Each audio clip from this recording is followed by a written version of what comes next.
नमस्कार दोस्तों, मैं ज्योतिष आचार्य वासुदेव मिश्रा आपका अपने चैनल एस्ट्रो मास्टर वासु में हार्दिक अभिनंदन करता हूं।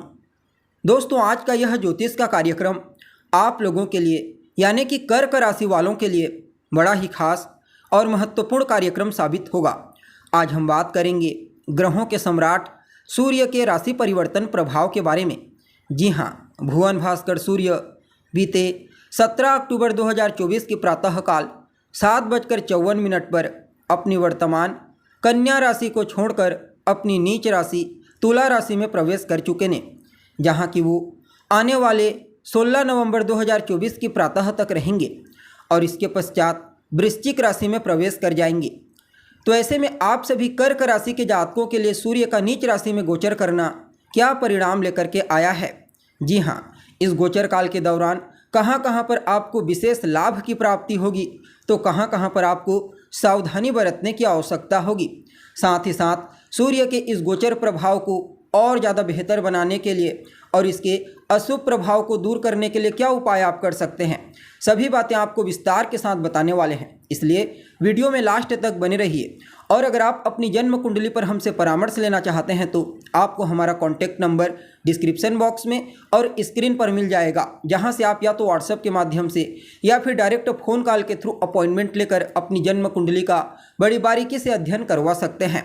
तो दोस्तों, सूर्य कौन है? सूर्य वैसे तो ऊर्जा के मुख्य स्रोत हैं, लेकिन मान सम्मान, पद प्रतिष्ठा, सफलता, ऊंचाई, आरोग्यता, शासन प्रशासन, पिता और कहीं ना कहीं हमारे नेत्र की रोशनी और हड्डियों के कारक ग्रह हैं सूर्य।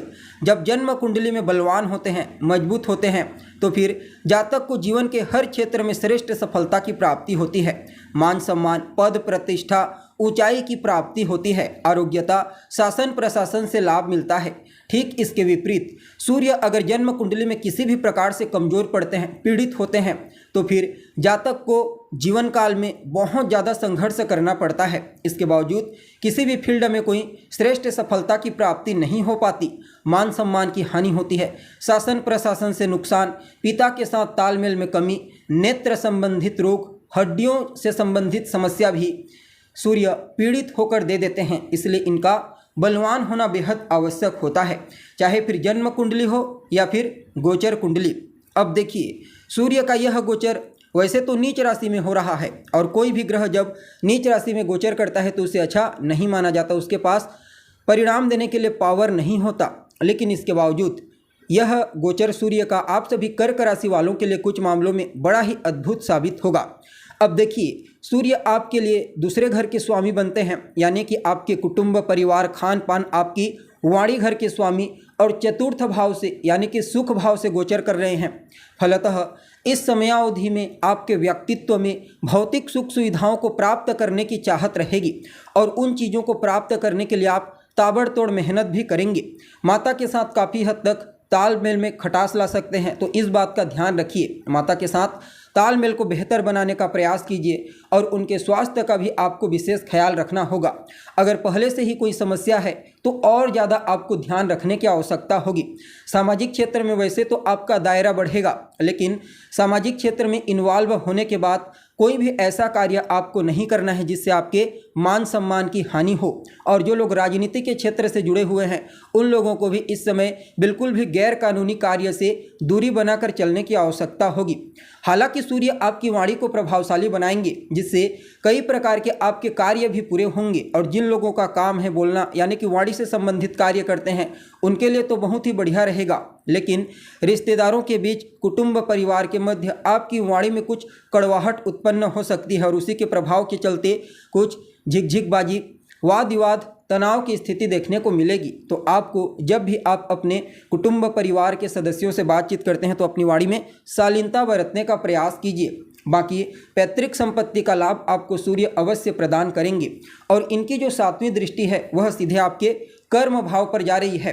परिणाम स्वरूप सूर्य, क्योंकि कर्म के कारक होते हैं कर्म भाव के, तो सूर्य की दृष्टि जो स्वयं प्रकाशवान है, कार्य क्षेत्र में उच्च दृष्टि होगी। अतः काफ़ी हद तक कार्य क्षेत्र में आपको मजबूती प्रदान करेंगे। किसी भी प्रकार की कोई प्रॉब्लम है जिसे आप फेस करते आ रहे हैं तो उसे दूर कर देंगे। और वह सभी जातक जो लंबे समय से जॉब की तलाश कर रहे हैं, उनकी तलाश भी इस समयावधि में पूरी होने की प्रबल संभावना बनी हुई है।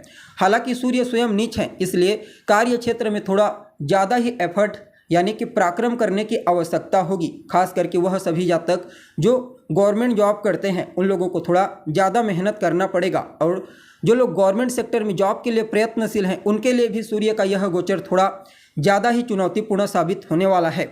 हालांकि यहाँ पर देखा जाए तो 8वें भाव से नवम पंचम का योग बना रहे हैं सूर्य। परिणाम स्वरूप जो विद्यार्थी मेडिकल फील्ड से जुड़े हुए हैं, रिसर्च के फील्ड से जुड़े हुए हैं, अर्थात खोजबीन का कार्य करते हैं, उनके लिए सूर्य का यह गोचर बहुत ही बढ़िया रहेगा।